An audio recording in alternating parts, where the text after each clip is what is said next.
If you are just joining us, we are glad you could make it. We are about to begin our fourth session of the evening. Up now, we have Caroline Friedenberg and Maria Landano Garcia here to present Connection is Key, Building Healthy Communication with Your Child. Just a little bit of background on both presenters. Caroline Friedenberg is a therapist with Dallas ISD Mental Health Services. She has been a clinician for 9 years and provides therapy at the Eddie Bernice Johnson Youth and Family Center in Fair Park. She is passionate about creating safe spaces for families to heal and cultivate resilience. Maria Landano Garcia is a bilingual licensed therapist with Dallas ISD Mental Health Services at Eddie Bernice Johnson Youth and Family Center. Maria has been in Dallas for 10 years working with families who have been through trauma and/or stressful experiences. Caroline and Maria, welcome, and thank you for joining us this evening. At this time, I'll let you take it over. So the idea today is that we're just going to talk about how to communicate effectively with your children. Next. Thank you so much for presenting us, for introducing us. Next. Okay, our objective for today is that once we finish this presentation in this afternoon, you will be able to understand the importance of effective communication, and also you will learn ways to effectively communicate with your children. A quote from Stephen Covey: "Seek first to understand, then to be understood." I think we have all been in a situation where we left a conversation and felt like the other person didn't hear a word we said. During conversations, people are often focused on preparing what they're going to say next, rather than truly listening to the other person. We often want to get our point across by any means necessary. We focus on trying to tell the other person how to fix their problem or how they should feel or act. The other person feels ignored and misunderstood. It may also make that person defensive, like they need to argue their point of view. Voices raise and feelings get hurt. That is what happens when we are talking at people, not with people. Today, we are focusing on seeking understanding. Think about it. We have 2 ears, 2 eyes, but only 1 mouth. We should consider hearing and seeing a person as our first priority. The second goal is responding with words. Listening to truly hear what the other person is saying and to understand what they are feeling allows us to show empathy. When we listen, we connect in a way that builds trust and enhances that relationship. We can create a safe space to hold difficult and important conversations. Connection is key. When I think about connection, a question comes to my mind, and I invite you to ask this question to yourself as well. Can I connect with my child without having an effective communication? I think it's not possible to get to that level of communication without just being a good listener and paying attention not only to the words that our children are saying to us, but also to pay attention to tone of voice and nonverbal language. I can have maybe a superficial communication with my children in just sending a message to them. But in order to connect with them, we should be able to truly hear what they are saying to us. And not only what they are saying with words, but also understanding the message behind those words. When we as a parent listen to our children, we are showing them respect. And it will improve our bond with them. And also, it will encourage them to talk to us and listen to us. And that's when connection really happens. So what is effective communication? It's the ability to send information, either verbally through spoken words or non-verbally through body language, that gets your point across. We've all heard how important body language is. There's a huge difference between "you did a really great job" and "great job." What we say and how we say it matters. In this picture, you can see the caregiver is crouched down at eye level with the child. The caregiver is leaning in toward the child, but still offering some personal space. The caregiver is making eye contact, and it looks like she has a soft and open expression on her face. This shows the child that she is the focus, and that they are partnered together in this exchange. That the caregiver is responsive and open to hearing. Know that communication is a practice and a process. It is not a one-time conversation. When we communicate effectively, we open the door that says, "It's safe to come here, and we can talk about anything." These skills have to be learned through practice. You are modeling them for your children, and they are like sponges. Children take in how you interact with the cashier at the store, how you communicate with your partner, and they are looking to you to teach them. Each conversation matters. Why is effective communication important? It's important because it improves the relationship. If communication between parent and child is good, relationship is good as well, because everyone feels respected and accepted. Effective communication is important because child feels heard and understood. When children feel understood by their parents, they begin to form positive ideas and beliefs about themselves, which is a boost to self-esteem. Effective communication is also important because it eliminates the child's feeling of mistrust. When effective communication takes place, your child will open up their heart to you because they will know that you understand and care about them. So they will be more willing to listen to you and cooperate with you. And effective communication is important because it enables the child to learn problem-solving skills. Children learn how to communicate and solve problems by watching their parents, right? So if parents communicate openly and effectively, chances are that their children will too. We're going to talk about some steps in effective communication. First, self-regulate.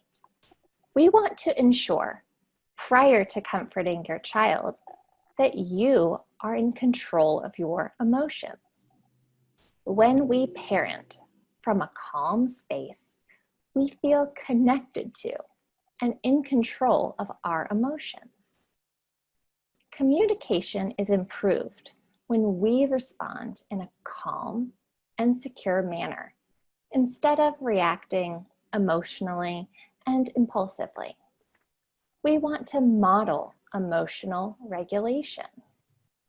That means finding balance between feeling the emotions and the feelings taking control of our behavior.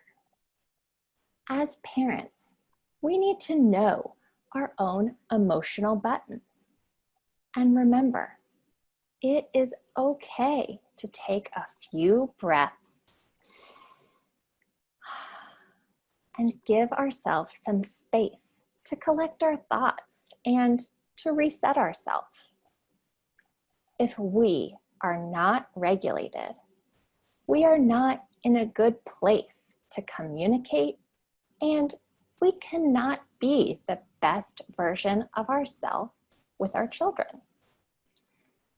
We are all responsible for our own feelings and for our own behaviors. When we talk through a problem, we can avoid carrying around built-up emotions and resentments. We can give voice to our feelings using I statements. I statements are when we say, I feel blank when blank. For example, when I see you running inside, I get worried that you might break something or fall and get hurt. This gives the child information, identifies our feeling, sets a limit, and it offers the child reassurance that you care about them. Next, we're co-regulating. This is being present in a calm and responsive manner. We want to make time and minimize or eliminate distractions. So turn the TV off, put the phones away, and go to a private space. Sit with your child. Sometimes with teens, walking side by side can offer more space for them to open up. It's less confrontational than those face-to-face discussions. Use a soft tone of voice and take measured breaths. When we act interested and show openness and acceptance, it matters. Be patient with your child and learn to respect the natural silence in conversations.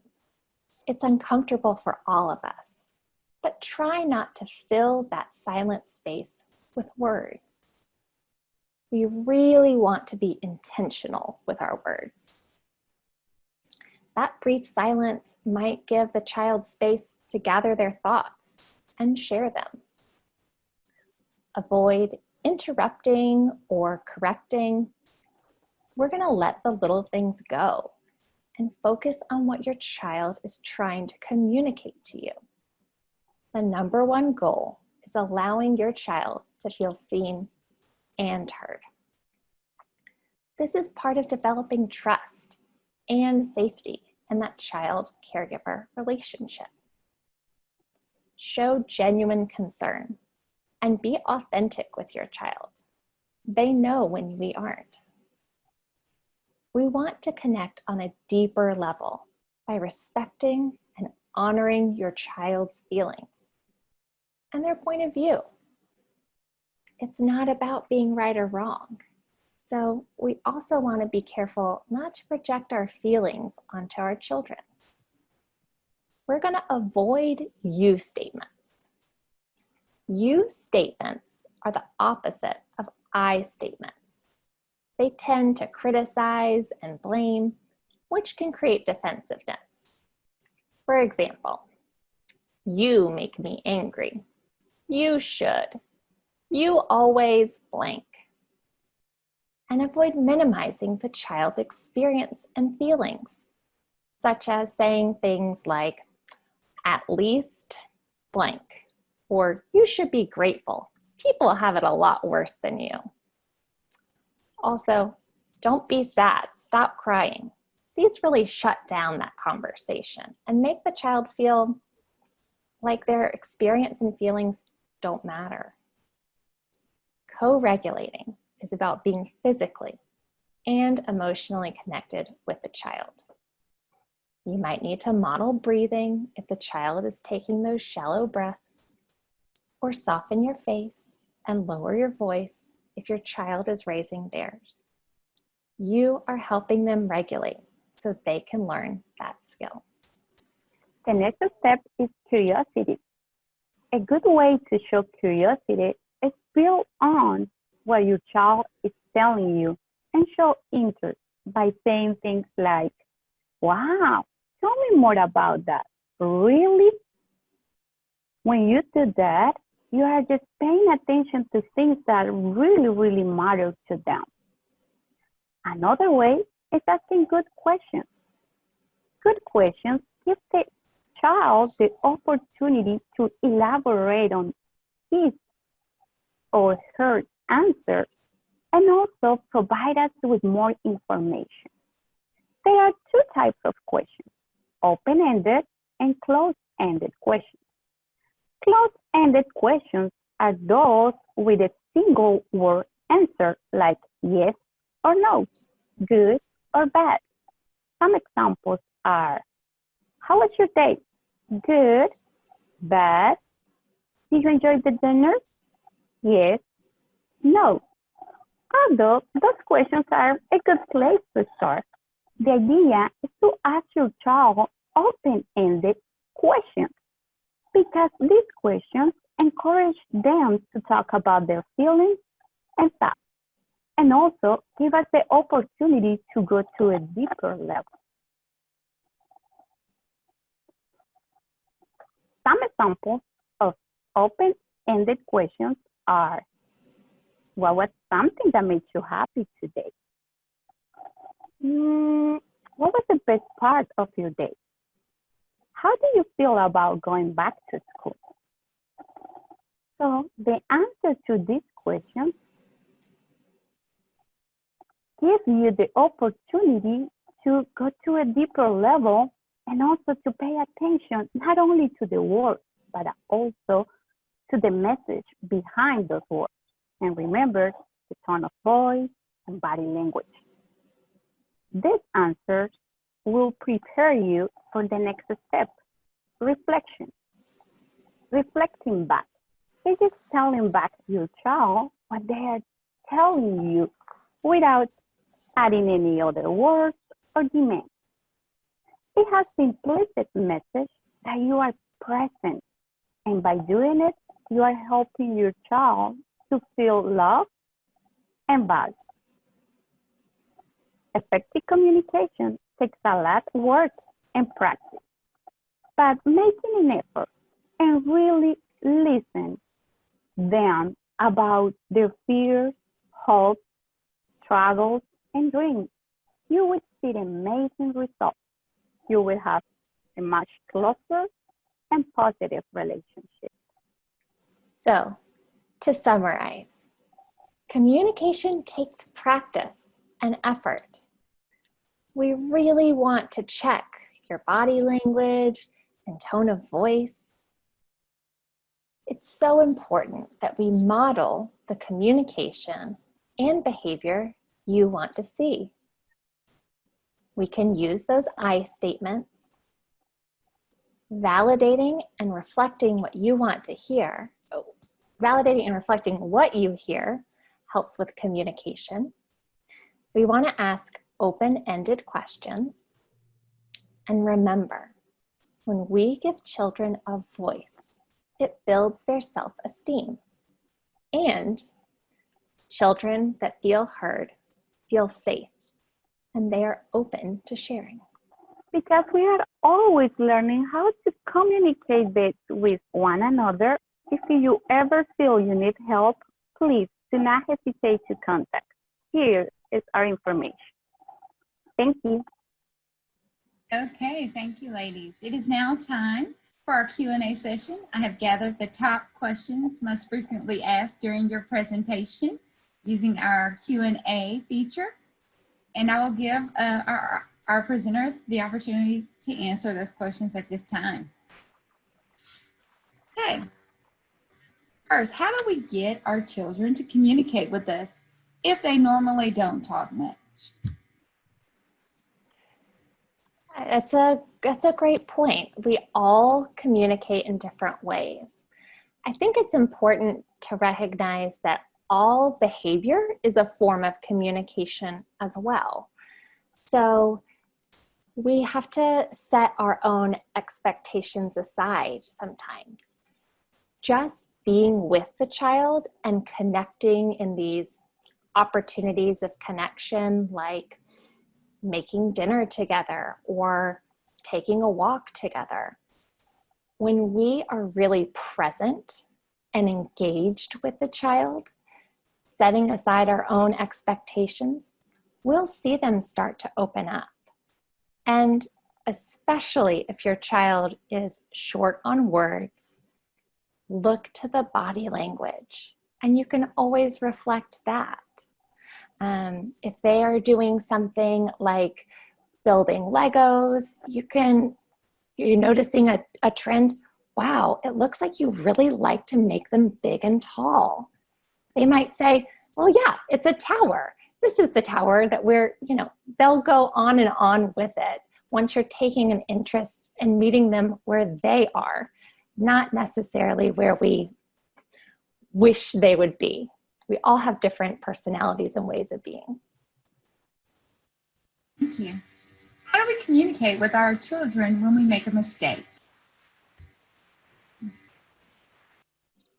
I think that any effort that you make in order to communicate with your child or your children, it's not a mistake. Even if you just start asking ended questions, close-ended questions. How was your day? Yeah, you can just start with it. And like Caroline said, just try to pay attention to those clues that our children gave us.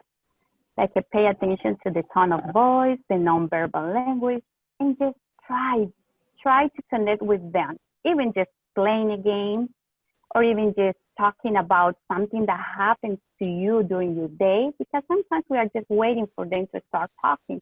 But maybe we just need to talk about our day and start that conversation, even if they don't talk back to us, but we are just like putting that seed on it. Exactly, Maria. And, when we admit our own shortcomings, our own mistakes, let's say we don't have all the answers. This teaches humility and honesty. And we can show them that growth mindset of, I did this, it didn't work out so great. I can problem solve and try this. Or, that one didn't go as planned. I'm going to get more information and we'll come at it another way. The last question is, how do I teach my child to not overshare? Yeah, it's a good question. Really, really good question. And I think it's about modeling them, right? Just showing them how to communicate and what kind of information is going to be the best information to share. I know that it has to be with the personalities as well, but I think that the best way is just modeling them and maybe practice with them about how he or she can communicate and what kind of information is good to share, and maybe what other communication is best, just to keep it for more close relationships. Yeah, it's a great place to really have those conversations about privacy and safety, right? When we are showing our kids boundaries. And these social skills, they're observed everywhere. So it sounds like there may have been a lot of opportunities for teaching when, the second grader goes and tells the teacher all of the family business. So just take it in stride and use it as an opportunity for those healthy boundary conversations. Okay. Well, that concludes our fourth session. Let's thank Caroline and Maria for sharing with us this evening. We thank you, ladies. Parents and attendees, we will now pause for a brief moment and then return with our fifth session of the evening, supporting your pre-K through second grade student. Thank you, and we will return shortly. Thank you.